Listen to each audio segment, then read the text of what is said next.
My daughter, Clara, the light of my life, the child I'd raised single-handedly after her father decided fatherhood wasn't in his 5-year plan, stood before me, her eyes shining, not with love for me, but with the reflected sparkle of the ridiculously large diamond on her left hand. She'd just announced her engagement to a man I barely knew, a man named Julian, whose smile seemed to possess all the warmth and sincerity of a corporate logo. And then, in the same breath she used to describe his utterly romantic proposal atop some windswept, overpriced tourist trap, she informed me that Julian felt it would be less complicated if I didn't attend the wedding. Less complicated. My presence, the presence of the mother who had poured her every waking moment, her every spare penny, into ensuring Clara had a life filled with love and opportunity, was now deemed a complication. They thought my quiet tears, my stunned silence in the face of such casual, breathtaking cruelty, were signs of acquiescence. They didn't know that my silence was the sound of a bridge burning, a bridge I had painstakingly built over decades, now collapsing into a chasm of their own making. And then, the piece de resistance, the truly audacious cherry on top of this cake of familial betrayal, a week later, a beautifully embossed, cream-colored envelope arrived, not an invitation, but a delicately worded request for a small contribution towards the wedding deposit, a token of my love and support for their blessed union, the very union I was deemed too complicated to witness.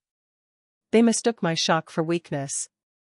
They forgot that a mother's love, while patient, is not endlessly exploitable, and that a broken heart, once mended with the steel of resolve, can beat with a rhythm they never anticipated.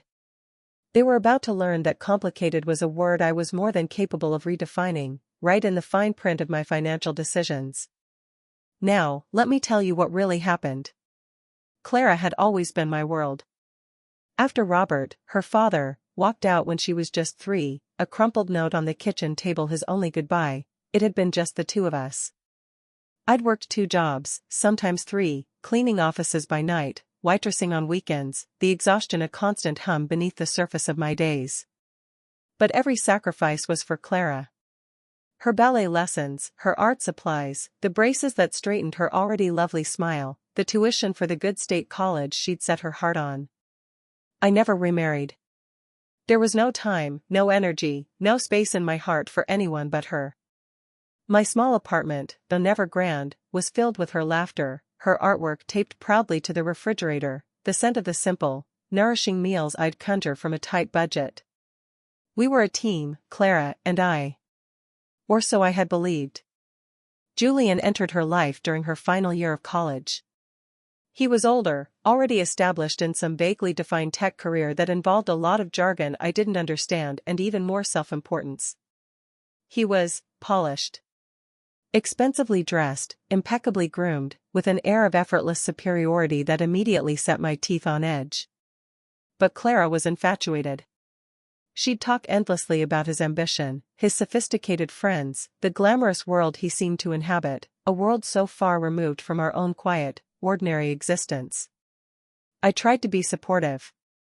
I invited them for Sunday dinners, enduring Julian's thinly veiled condescension as he picked at my home-cooked meals, his conversation usually revolving around his latest stock market triumphs or the inadequacies of public transportation.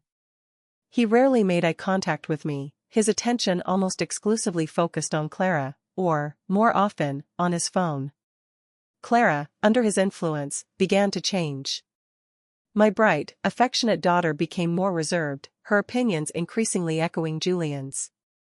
She started to gently criticize my clothes, a bit dated, Mom, don't you think, my small apartment, so cozy, but perhaps a little cramped, my life. Each comment was a small, sharp pebble dropped into the well of my heart. The engagement announcement came during one of their increasingly infrequent visits. Clara flashed the enormous ring, her eyes alight with a brittle excitement. Julian stood beside her, his arm draped possessively around her shoulders, a smug, proprietary smile on his face. After the initial flurry of congratulations, forced on my part, I'll admit, Clara took me aside. Mom, she began, her voice low, her gaze avoiding mine, Julian and we've been talking about the wedding. And, well, it's going to be a very modern affair. Very curated. And Julian feels, and I agree, that to keep things streamlined, and to avoid any potential awkwardness with his family, who can be a bit particular. It might be best if you didn't actually attend the ceremony itself. I stared at her, stunned into silence. Not attend my own daughter's wedding? The wedding I had dreamed of since she was a little girl, playing dress-up in my old lace curtains? Awkwardness? I finally managed, my voice a strangled whisper. What kind of awkwardness, Clara? She fidgeted, her gaze fixed on some distant point over my shoulder. Oh, you know, Mom. His parents, they're very formal. And our friends, it's a different crowd. We just want it to be perfect. No complications. Complications. That was me. Her mother. A complication. The pain was a physical blow, stealing my breath, leaving me reeling. I said nothing. What could I say? My silence she mistook for acceptance. She patted my arm, a gesture of false reassurance. We'll have a small family dinner afterwards, of course, she chirped, as if that were some grand concession. Just you, me, and Julian. It'll be much more intimate, much more us. Then came the envelope, a week later. Thick, creamy, expensive-looking. My heart, foolishly, leaped for a moment. An invitation after all? A change of heart? No. Inside, nestled on a bed of equally expensive tissue paper, was a beautifully printed card, not an invitation, but a request. Dearest Mom, it began, in Clara's elegant, looping script, as we embark on this beautiful journey together, Julian and I would be so deeply grateful for your loving support in helping us create our dream wedding. A small contribution towards the venue deposit would mean the world to us, a tangible symbol of your blessing as we begin our new life. A tangible symbol of my blessing. For a wedding I wasn't invited to. The audacity of it, the sheer, unadulterated gall, was breathtaking. They didn't just want to erase me, they wanted me to pay for the privilege of my own exclusion. That was the moment the tears stopped, the moment the quiet, aching sorrow in my heart began to harden, to sharpen, into something else entirely. Something cold, something clear, something that felt remarkably, dangerously, like resolve. They had made their choices. Now, it was time for me to make mine. The beautifully embossed request for a small contribution lay on my kitchen table for 3 days, a monument to their breathtaking entitlement. I'd pick it up, reread Clara's flowing, insincere script, and a fresh wave of cold fury, mixed with a profound, aching sadness, would wash over me. How had my daughter, the child I'd poured my soul into, become this stranger, capable of such casual, calculated cruelty? My mind replayed Julian's smug smile, Clara's averted gaze as she delivered the news of my complication status. It was a carefully orchestrated performance, I realized, designed to minimize their discomfort, to manage my reaction, to ensure their path to wedded bliss was as smooth and unencumbered by my inconvenient maternal presence as possible. And now, they wanted me to fund it. It was, I had to admit, a masterpiece of passive-aggressive avarice. During those 3 days, I barely slept. My small apartment, once a cozy sanctuary, felt like a cage. I paced the floors, replaying conversations, searching for clues I might have missed. For the moment the bright, loving child I'd raised had begun to morph into this coolly manipulative woman. Had it been Julian's influence alone? Or had the seeds of this selfishness always been there, dormant, waiting for the right conditions to sprout? I thought of all the sacrifices. The extra shifts that left me bone-weary but ensured Clara had new shoes for school.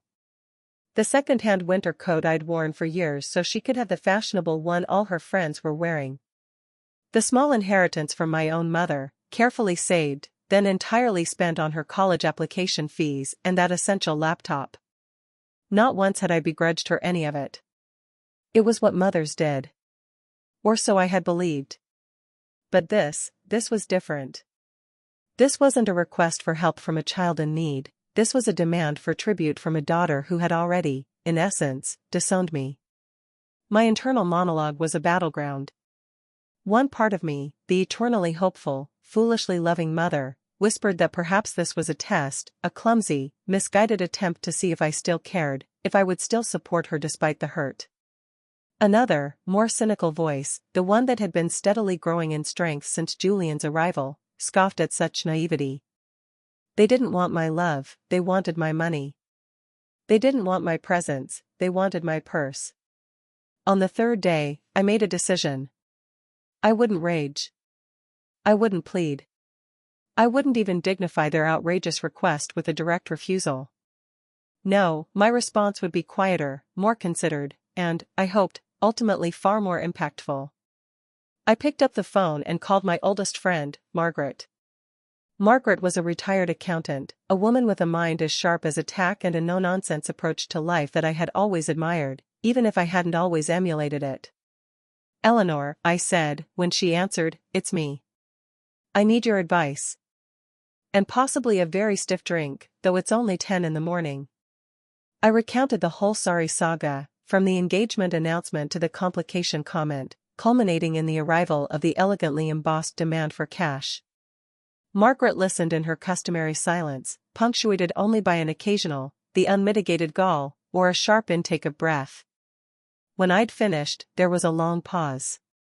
Then, she said, her voice laced with an icy fury that was all the more effective for its quiet intensity, "Eleanor, my dear, your daughter and that predatory fiancé of hers, are not just rude, they are parasites. And they have mistaken your kindness for weakness for far too long." Her words, so blunt, so validating, were like a cool cloth on a fevered brow. "What do I do, Margaret?" I asked, my voice hoarse. "Do I send them the money? Do I tell them what I think of their outrageous nerve?" "Neither," Margaret said firmly. "You do not reward their appalling behavior. And you do not engage in a slanging match that will only give them ammunition to paint you as the hysterical, unreasonable mother. No, Eleanor. We need to be strategic." Strategic. It was a word I hadn't associated with myself in a very long time. I had been reactive, accommodating, endlessly forgiving. Perhaps it was time for a change. "What kind of strategic, Margaret?" I asked, a flicker of something unfamiliar, interest? Determination? Stirring within me. "Well, my dear," Margaret said, a hint of what sounded suspiciously like relish in her voice, "first, you retrieve that beautifully embossed request from your kitchen table. Then, you find a very sturdy envelope. And then, my love, you and I are going to draft a little letter. Not a letter of explanation, or apology, or even refusal. We are going to draft a letter of clarification. A clarification of your current financial priorities. And I have a feeling those priorities are about to undergo a rather significant, and entirely deserved, shift." For the first time in days, I felt a small, tight smile touch my lips. Margaret was right. It was time for a clarification. And I had a feeling Clara and Julian were not going to like the new terms and conditions of my maternal love one bit. Margaret arrived at my apartment an hour later, armed with a thermos of strong coffee, a legal pad, and an expression of grim determination that I found immensely comforting. We sat at my kitchen table, the offending request card placed between us like a piece of particularly distasteful evidence. "Right," Margaret began, tapping her pen on the pad. "First things first, Eleanor. Let's be absolutely clear about your financial situation. Not what Clara thinks it is, or what she wishes it was, but the reality. I'd always been frugal, a habit born of necessity. After Robert left, every penny had to be accounted for. I'd worked, I'd saved, I'd invested Samuel's small life insurance policy wisely, thanks to some sound advice from a colleague at the library where I'd eventually found stable, if modest, employment. I wasn't wealthy, by any stretch of the imagination, but I was comfortable. I owned my small apartment outright. I had a decent pension, and a nest egg I'd carefully nurtured, always with the unspoken assumption that it would, one day, benefit Clara. "I'm not destitute, Margaret," I said. "But I'm certainly not in a position to be funding lavish weddings, especially ones I'm not invited to." Margaret nodded. "Precisely. Now, about this small contribution. What figure do you imagine they have in mind?" I shrugged. Knowing Julian's taste, probably something that would require me to take out a second mortgage, if I had one. Exactly, Margaret said. They see you as a resource, Eleanor. A well to be dipped into whenever their ambitions exceed their income. And it's time to seal that well. Permanently. Her words were harsh, but they resonated with a truth I could no longer ignore. For years, I had allowed Clara, and by extension, Julian, to treat me as a financial safety net, always there to catch them, to bail them out, to fund their whims. My love, my sacrifices, had been taken for granted, transmuted into an expectation and entitlement. So, what do we write? I asked, my voice still a little shaky, but a new resolve beginning to firm my spine. We write a letter of profound regret, Margaret said, a glint in her eye. Regret that your current financial commitments and future planning priorities prevent you from contributing to their wedding fund at this time. Future planning priorities? I echoed, puzzled. Margaret smiled, a slow, cat-like smile. Indeed. You see, Eleanor, in light of recent developments, and your daughter's clear desire for a life independent of your complicating presence, you've been doing some serious thinking about your own future. About your legacy. And you've decided to make some rather significant adjustments to your estate planning. My eyes widened as I began to understand. My will? Precisely, Margaret said. You've decided, after much soul-searching, that your assets would be best utilized supporting causes and individuals who have shown you consistent kindness, respect, and appreciation. Perhaps a local animal shelter? Or that lovely young man, Tom, from the community garden who always helps you with your heavy bags? Or, dare I say it, a certain retired accountant friend who has a penchant for very good gin? She winked, and I couldn't help but laugh, a genuine, cathartic laugh that seemed to release some of the tension that had been gripping me for days. The point, Eleanor, Margaret continued, her tone serious again, is that you are taking control. You are no longer a passive resource, you are an active agent in your own life, and in the disposition of your own assets. And this letter will be the first, gentle, but unmistakable, intimation of that new reality. We spent the next hour drafting the letter. It was a masterpiece of polite, regretful refusal, couched in terms of prudent financial management and reevaluation of long-term philanthropic goals. There was no anger, no recrimination, just a cool, clear statement of my inability to meet their request, due to my own, newly prioritized, financial obligations. We didn't mention the wedding snub directly. We didn't need to. The implication was clear, you have excluded me from your life, I am now, regretfully, obliged to exclude you from my financial considerations. And what about the wedding gift? I asked, as Margaret was preparing to leave. Do I still send one? Margaret paused, her hand on the doorknob. Well, Eleanor, she said, her eyes twinkling, that rather depends on how generous you're feeling. Perhaps a very nice, very thoughtfully chosen, gravy boat? One that will last them a lifetime, a constant reminder of complications. I walked her to the door, feeling lighter than I had in weeks. The elegantly embossed request still lay on the table, but it no longer held the same power over me. It was just a piece of paper, a symbol of their greed, a catalyst for my own quiet revolution. The letter, my letter, carefully sealed and addressed, would be mailed the next morning. And then, I would wait. Not with dread, but with a strange, almost exhilarating, sense of anticipation. The game had changed.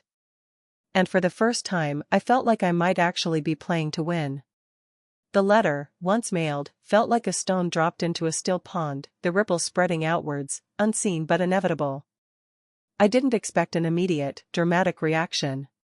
Clara and Julian were too self-absorbed, too convinced of their own importance, to immediately grasp the full implications of my polite, but firm, refusal.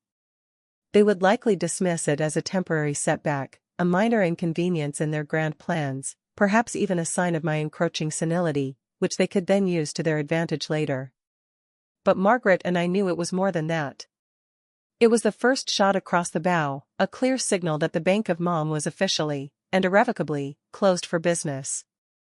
The weeks that followed were filled with a strange, almost unnerving, silence from Clara's end. No angry phone calls, no tearful recriminations, no further attempts to solicit funds. It was as if my letter had created a vacuum, a space where their usual tactics of manipulation and entitlement no longer found purchase. I used the time to focus on myself, something I hadn't done in years. I reconnected with old friends, joined a watercolor painting class at the local community center, a lifelong ambition I'd always deferred, and started taking long, leisurely walks in the park, noticing the changing seasons with a clarity that surprised me. It was as if a veil had been lifted, a veil of maternal obligation and unreciprocated sacrifice, allowing me to see the world, and my own place in it, with fresh eyes. Margaret was a constant source of support, her wry humor and unwavering belief in my right to happiness a steady anchor. We met for tea regularly, our conversations ranging from the absurdities of modern life to the quiet satisfaction of a well-tended garden. She never pressed me about Clara, never offered unsolicited advice, but her quiet presence was a powerful reminder that I was not alone, that true friendship was a far more reliable currency than familial obligation. It was during one of these tea-time chats that Margaret casually mentioned a local charity she'd recently become involved with, Second Bloom, an organization that provided support and resources for older women who were starting over, either after a bereavement, a divorce, or, as Margaret put it, a general, long-overdue emancipation from familial foolishness. "They do wonderful work, Eleanor," she'd said, her eyes bright with enthusiasm. "Practical help, emotional support, even small grants to help women rediscover old passions or learn new skills. You should look into it. You might find it inspiring." Inspiring. The word resonated with me. For so long, my life had been about inspiring Clara, about fueling her ambitions, often at the expense of my own. Perhaps it was time to inspire myself. I did look into Second Bloom. I visited their small, cheerful office, met some of the women involved, resilient, resourceful women, each with her own story of quiet courage and reinvention. I started volunteering a few hours a week, helping with administrative tasks, offering a listening ear, even teaching a basic sewing class, my old skills suddenly finding a new, appreciative audience. It was fulfilling. In a way that catering to Clara's endless demands had never been. I was making a tangible difference, however small, in the lives of women who, like me, were learning to bloom again, on their own terms. The thought of my will, of the legacy I would leave behind, began to take on a new significance. It wasn't just about denying Clara and Julian, it was about affirming my own values, about supporting the kind of quiet, everyday heroism I was now witnessing at Second Bloom. One afternoon, as I was leaving the community center after my painting class, my arms laden with surprisingly passable still lives of fruit, I bumped into Mrs. Henderson, Clara's future mother-in-law, the one whose particular sensibilities had apparently contributed to my wedding exclusion. She was a formidable woman, impeccably dressed, with an air of icy hauteur that could freeze a volcano. She looked me up and down, her expression one of mild surprise, as if she'd encountered a particularly uninteresting species of garden gnome. "Eleanor," she said, her voice cool, "Clara tells me you won't be contributing to the wedding. A pity. Julian was so hoping for that rather charming little cottage by the sea his grandmother used to own. It would have made a lovely starter home for them." The sheer, unadulterated audacity of it, the casual assumption that my assets were merely a stepping stone for her son's ambitions, almost made me laugh. Instead, I smiled, a polite, enigmatic smile. "My dear Mrs. Henderson," I said, my voice equally cool, "my financial priorities, as I'm sure Clara has informed you, have recently undergone a rather significant reevaluation. I find I am far more interested in investing in second blooms, shall we say, than in subsidizing seaside cottages I will never be invited to visit." Her perfectly plucked eyebrows rose a fraction of an inch. She clearly hadn't expected such a direct, or metaphorical, response. Before she could formulate a suitably cutting retort, I nodded pleasantly and continued on my way, leaving her standing amidst the amateur artwork and the scent of stale coffee, a silent, sputtering monument to thwarted entitlement. The encounter, though brief, was strangely empowering. I had faced the dragon, or at least, the dragon's mother, and I hadn't flinched. The complication was, it seemed, developing a rather inconveniently sharp set of teeth.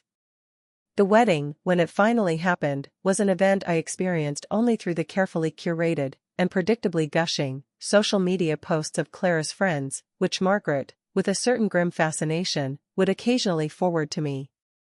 It looked, from the photographs, like a typically lavish, Julian-esque affair, a sprawling country estate, mountains of pale pink roses, a string quartet playing Vivaldi, and Clara, looking beautiful but undeniably stressed, in a gown that probably cost more than my annual pension.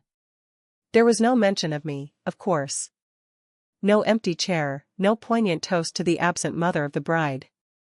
I was, as intended, a non-entity, a complication successfully streamlined out of existence. I didn't feel anger, not anymore. Just a distant, weary sadness for the daughter who had chosen this path, who had traded authenticity for aspiration, love for a carefully constructed image. I spent the day of the wedding at Second Bloom, helping a group of women plan a small craft fair to raise funds for their programs.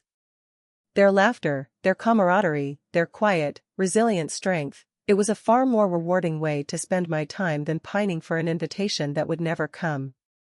A few weeks after the honeymoon, a simply divine trip to the Maldives, according to Clara's Instagram, the inevitable occurred. My phone rang, and Clara's name flashed on the screen. I let it ring 3 times, a small, private ritual of reclaiming my time, my space, before answering. "Hello, Clara." Her voice was bright, brittle, a little too eager. "Mom." "Hi. We're back. It was amazing. You would have, well, anyway." The unspoken hung in the air between us. "We were just wondering," she continued, her tone shifting to a more businesslike cadence, "now that the wedding is over, and things are settling down, Julian and I are really keen to start looking for a house. You know, a proper family home. And we remembered you mentioning something about reevaluating your financial priorities? We were hoping that perhaps, now that the wedding expenses are out of the way, you might be in a position to help us with a down payment? It would be such a huge help, Mom. A real investment in our future, in your grandchildren's future." I listened in silence, a cold, familiar dread coiling in my stomach. Had she learned nothing? Had my letter, my refusal, my conspicuous absence from her perfect day, meant absolutely nothing? It seemed not. The entitlement, the casual assumption that my resources were hers to command, was as deeply ingrained as ever. "Clara," I began, my voice carefully neutral, "I believe I made my position on financial contributions quite clear in my previous letter." "Oh, that," she said, with a dismissive little laugh. "Mom, that was just wedding stress, wasn't it? Nerves. We all say silly things when we're stressed. But now, this is different. This is about family. About our future. My financial priorities, Clara," I said, my voice like ice, "have not changed. In fact, they have only solidified. My estate, as I believe I intimated, will be directed towards causes and individuals who align with my values. And frankly, Clara, your recent behavior, your continued expectation that I will fund a lifestyle you cannot afford, does not align with those values." There was a stunned silence on the other end. Then, Julian's voice, sharp, angry, cut in. He must have been listening on an extension. "Now, see here, Eleanor," he began, his tone aggressive, "Clara is your daughter. You have a responsibility to help her. This is outrageous. Are you really going to cut off your own flesh and blood for some damn cat shelter?" "My responsibilities to Clara," I replied, my voice unwavering, "were fulfilled over many years of sacrifice and support, Mr. Julian, whoever you are this week. Responsibilities she seems to have conveniently forgotten. And as for my flesh and blood, they seem to view me primarily as a walking ATM, a complication to be managed or exploited as it suits them. My will, and my current financial decisions, reflect that reality. My legacy will be one of considered generosity, not blind obligation to those who have shown me neither respect nor affection. Now, if you'll excuse me, I have a watercolor class to attend. I'm learning to paint second blooms. They're quite beautiful, you know. I hung up the phone, my hand trembling slightly, but my heart strangely, unexpectedly, light. The final, definitive line had been drawn. The Bank of Mom was not just closed, it had been liquidated, its assets redirected to more deserving, more appreciative, beneficiaries. Let them rage. Let them recriminate. I had my watercolors, my friends at Second Bloom, and the quiet, unshakable satisfaction of my own hard-won peace. And that, I realized, was a masterpiece in itself. The silence that followed that final, definitive phone call was profound and, for me, deeply liberating. Clara and Julian, faced with the unshakable reality of my closed wallet and my redirected legacy, seemed to finally, grudgingly, accept defeat. There were no more calls, no more beautifully embossed requests, no more attempts at emotional blackmail. It was as if a storm had passed, leaving behind a clear, if somewhat altered, landscape. My life settled into a comfortable, purposeful rhythm. My involvement with Second Bloom deepened. I found a genuine passion for helping other women rediscover their own strength, their own second blooms. My watercolor classes became a source of quiet joy, my paintings, though amateurish, filled with a newfound vibrancy. Margaret and I continued our regular tea-time summits, dissecting the world's absurdities and celebrating the small, everyday victories of a life lived on one's own terms. One afternoon, about 6 months after my last conversation with Clara, Margaret arrived for tea with a curious glint in her eye. "Eleanor," she said, after settling into her favorite armchair, "I have some interesting news. From the Henderson grapevine, as it were." Mrs. Henderson, Julian's formidable mother, was, it seemed, a prolific, if unintentional, source of local gossip. "Oh?" I said, pouring the tea, my interest piqued despite myself. "It appears," Margaret continued, savoring the moment, "that young Julian's sophisticated tech career has hit a rather significant snag. His company underwent a restructuring, a euphemism, I believe, for he got fired. And apparently, his severance package was not quite as generous as his ego." I absorbed this news with a strange detachment. There was no triumph, no schadenfreude. Just a quiet acknowledgement of a predictable outcome. Julian's arrogance had always seemed to outweigh his actual abilities. Furthermore, Margaret went on, her eyes twinkling, "it seems the dream house they were so keen to acquire, the one requiring your substantial investment, is now firmly off the table. They're apparently looking at, rather more modest rental accommodations. And Clara, bless her Prada-loving heart, has had to take on a second, part-time job in retail to make ends meet." Retail. Clara, who had always considered herself destined for greater, more glamorous things. There was a certain irony in it, I had to admit. "And the Maldives honeymoon?" I couldn't resist asking. "Still being paid off, I hear," Margaret said, with a delicate sniff. "On a very high-interest credit card." We sipped our tea in companionable silence for a moment. Do you think she'll ever learn, Margaret?" I asked, voicing a question that still, despite everything, lingered in the recesses of my heart. Margaret sighed. "My dear Eleanor," she said, "some people are constitutionally incapable of learning from their mistakes, especially when those mistakes involve a fundamental lack of character. Clara chose her path. She chose Julian, she chose aspiration over affection, image over integrity. These are the consequences. Whether she truly understands them, whether she genuinely regrets her choices, only time will tell. But it is no longer your burden to carry, nor your responsibility to fix." Her words were, as always, wise and true. My responsibility now was to myself, to the life I was rebuilding, to the legacy I was creating. A legacy not of bitterness or revenge, but of strength, resilience, and the quiet power of choosing one's own path, even, or especially, when faced with the profound disappointment of familial betrayal. A few weeks later, I received a small, unexpected package in the mail. There was no return address. Inside, nestled in tissue paper, was a single, perfect, watercolor of a seaside cottage, the kind Julian had apparently coveted. The style was hesitant, almost childlike, but there was a certain charm to it, a raw, untutored talent. Tucked beneath the painting was a small, unsigned card. On it, in a familiar, looping script, were just 2 words, "I'm sorry. Clara." I stared at the painting, at the card, a wave of complex emotions washing over me. Sorry for what? For the wedding snub? For the financial demands? For the years of casual cruelty? Or sorry for herself, for the life she had chosen, for the consequences she was now facing? I didn't know. And perhaps it didn't matter. It was a gesture, however small, however ambiguous. A crack in the wall of her pride? A flicker of remorse? I placed the painting on my mantelpiece, not as a symbol of forgiveness, not yet, but as a reminder. A reminder that life is complicated, that people are flawed, and that sometimes, the most profound lessons are learned in the crucible of loss and regret. My own second bloom was well underway. Whether Clara would ever find hers remained to be seen. But her journey was no longer mine to navigate, or to fund. I had my own garden to tend, my own colors to explore, my own quiet, fulfilling life to live. And that, I realized, was more than enough. It was everything.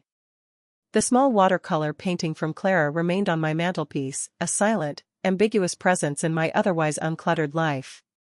I would glance at it occasionally, that simple, almost childlike rendering of a seaside cottage, and wonder about the intent behind it.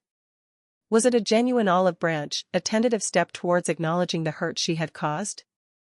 Or was it merely another subtle manipulation, a way of keeping a door ajar, just in case the Bank of Mom might one day, miraculously, reopen for business? I leaned towards the latter, my cynicism hard-earned, but a small, stubborn part of me, the part that would always be a mother, held on to a sliver of a different hope. Life at Second Bloom continued to be a source of quiet joy and profound connection. I had become something of a fixture there, my watercolor classes surprisingly popular, my sewing skills often called upon to mend not just clothes, but sometimes, it felt, spirits. The women I met, each with her own story of resilience, of quiet courage in the face of loss or betrayal, were a constant inspiration. We were a community, a sisterhood of second bloomers, tending our own gardens, nurturing our own fragile hopes, finding strength in our shared experiences. One afternoon, as I was packing up my art supplies after a particularly lively class, Sarah, the director of Second Bloom, not to be confused with Margaret, my accountant friend, though they shared a similar no-nonsense compassion, approached me. "Eleanor," she said, her smile warm, "we've just received a rather substantial anonymous donation. Enough to finally fund the Fresh Start microgrant program we've been dreaming about for years, small grants to help women launch their own home-based businesses." My heart gave a little leap. The Fresh Start program had been a particular passion of mine, something I'd discussed with Margaret when I was revising my will.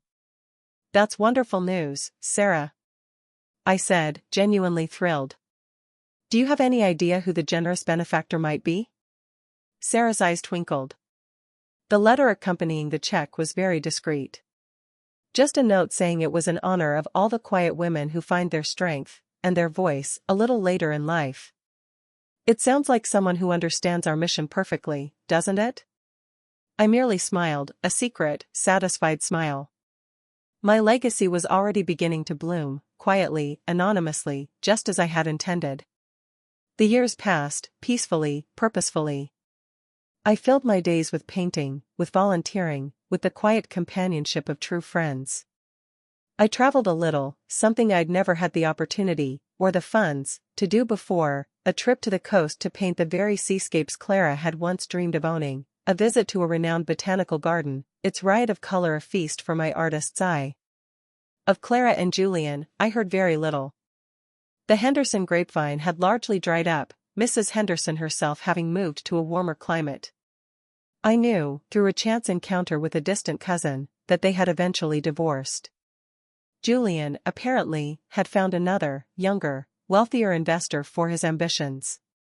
Clara, I was told, was working as an assistant manager in a department store, a far cry from the glamorous life she had envisioned. I felt a pang of sadness for her, for the dreams that had curdled, for the choices that had led her to this diminished reality. But it was a distant sadness, untinged by guilt or responsibility. Her life was her own to navigate.